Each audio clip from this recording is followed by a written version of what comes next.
1000 টাকা কেজি বেচতাম, এখন 1500-1600 টাকা কেজি বেশি। হ্যাঁ, তাহলে তো বেচা কিনা ভালোই। জি ভাই। ইলিশ মাছের দাম যেহেতু কমছে তাহলে তো ব্যবসা খুব ভালোই হইব। আচ্ছা হুনো, ভাইয়ের শ্বশুর বাড়ি থেকে লোকজন আইছে, ভালো দেখে 4 পিস ইলিশ মাছ ব্যাগে তাড়াতাড়ি ভরে দাও। কিরে এত লেট হইতাছে, একটু তাড়াতাড়ি কর, আমার তো আরো কাজ আছে।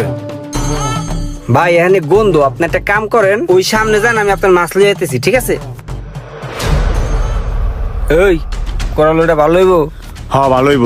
তাহলে একটা কাজ কর, ওটাও ভরে দে, আমার মায়ের কোরাল খেতে চাইছে। কোরাল মাছটা তেল জমে গেছে গারে। ঠিক আছে গেলাম, হ্যাঁ ভালো করে ব্যবসা করিস। এই পাতি নেতারা কয়দিন পর পর ব্যাগ বইরা মাছ লেগে জায়গা, কোনো টাকা দেয় না। কি যে একটা অবস্থা, ব্যবসা করে কোনো শান্তি নাই। কিরে তুই আবার দোকান খুলছস? শখ ভাই, আসসালামু